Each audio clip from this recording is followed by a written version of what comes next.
অন্যকের আমার স্বামীকে বাড়িতে মারলো, তখন আমি শাস্তি চাই, ওদের ফাঁসি চাই।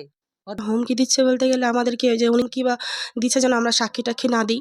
আপনারা দেখছেন রিপোর্টার পিস। বর্তমানে আমরা নওদা বিধানসভার নওদা থানার আলীনগরে আছি। আপনাদেরকে জানিয়ে রাখি, 2025 1 জুলাই এখানে একটি নির্মম হত্যাকাণ্ড ঘটিয়েছিল এই পরিবারের উপর, এবং এই পরিবারের যিনি কর্তা তিনি নিহত হন, এবং সেই পরিবারের পাশে এসেছেন বর্তমান বিধায়ক হুমায়ুন কবির। 1 জুলাই আমাদের জমিকে কেন্দ্র করে একটা ঝামেলা সৃষ্টি হয়েছিল। ঝামেলার পরিপ্রেক্ষিতে ওরা আমাদের বাড়িতে বোমা ছুড়ে, এবং বাড়িতে বোমা ছুড়তে আমরা ভয় পেয়ে মানে বাড়ি থেকে বেরিয়ে আসতেই ওরা মানে আমার আব্বুকে উদ্দেশ্য করে আমার আব্বুর মানে গায়ে বম ছোড়ে, এবং আমার আব্বু সেখানেই মারা যায়।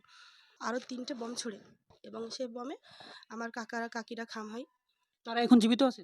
হ্যাঁ, তারা এখন জীবিত আছে, অনেকটা সুস্থ আছে এখন। করেছিল, তারপরে প্রশাসনের দ্বারস্থ হয়েছিলেন? হ্যাঁ, হয়েছিলাম। প্রশাসন আমাদেরকে যথেষ্ট সাহায্য করেছে। এখন পর্যন্ত আমাদের এখানে পুলিশ ক্যাম্প রেখেছে।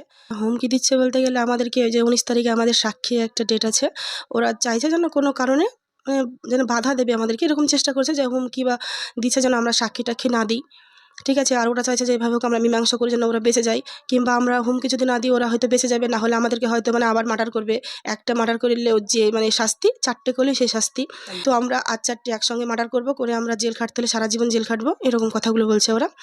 আর আমাদেরকে দেখলে তো মানে নানাভাবে গালিগালাজ তো করছে রাস্তাঘাটে দেখলে। 2টো ভাই আছে, ভাইদেরকে রাস্তাঘাটে দেখলে বলছে, তোরা এখানে ওখানে যাচ্ছিস, তোদের উপর যদি কোনো রকম আক্রমণ করি, আমাকে সব রকম মানে আমি সাক্ষী আছি, সবাই জানে, এই কারণে আমার উপর বেশি হ্যাঁ, টার্গেটটা আমার উপর বেশি ওদের। তাই না মমতাজ খান? না, ওনার কাছ থেকে কোনো রকম সাহায্য পাইনি, কারণ হাবিব মাস্টার ওদের পরিপ্রেক্ষিতে মানে ওরা যথেষ্ট হেল্প করেছে যারা আমার বাপকে মার্ডার করেছে তাদেরকে। থানা, পুলিশ, কোর্ট কাছারি যত যা কিছু ওই আসামিদের হয়ে লড়েছে ওরা।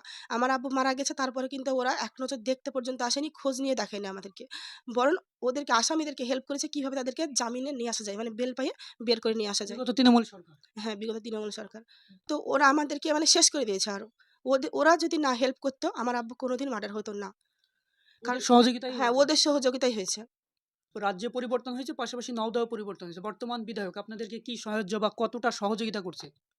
হুমায়ুন কবির স্যার আমাদেরকে যথেষ্ট হেল্প করছে এবং আস্থা দিচ্ছে, আমাদের মাথার উপরে আছে, সবসময়তে থাকবে, এই ভরসাটুকু আমাদেরকে দিচ্ছে।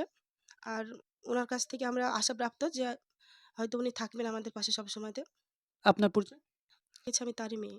নাম? রাফিজা খাতুন। স্বামীকে হত্যা করার পর আবার পুনরায় এই নতুন করে আপনাদেরকে সাক্ষী দেওয়ার নামে হুমকি দিচ্ছে। এতে কি আপনারা ভয় বা ভীতু ফিল করছেন? না, ওদেরকে আমরা ভয় করিনি। ভয় কিসের লেগে ভয় করবো? অন্যকের আমার স্বামীকে বাড়িতে মারলো, তখন আমি শাস্তি চাই, ওদের ফাঁসি চাই। ওদের কি করে যে ফাঁসি হয় সে ব্যবস্থাও আমি করছি। মনে করছে কি আমার স্বামীকে মারলো আমি কেঁদে বেড়াবো, তোমরা ছেলে সংসার করবা, তা তোদেরকে হইতে দিছি নি আমি।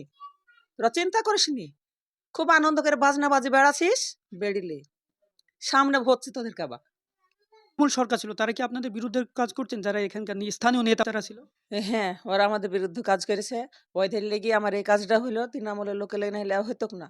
আমাদেরও তৃণমূলকেই ভোট দিয়েছে। আপনারাও তৃণমূল? হ্যাঁ, তো পার্টি তো লোকের মতন খাওয়া লেগে পার্টি করে বেড়ায়নি। তিনি অভিযোগ করলেন বিগত সরকারের নেতা বা কর্মীরা ছিল, তারা এদের বিরুদ্ধে ছিল, তারা দুর্নীতির পক্ষে ছিল, তেমনি তারা অভিযোগ করলেন। পাশাপাশি নওদার বর্তমান বিধায়ক হুমায়ুন কবির তিনি আজকে এসেছিলেন এবং এই পরিবারের পাশে থাকার আশ্বাস দিয়েছেন।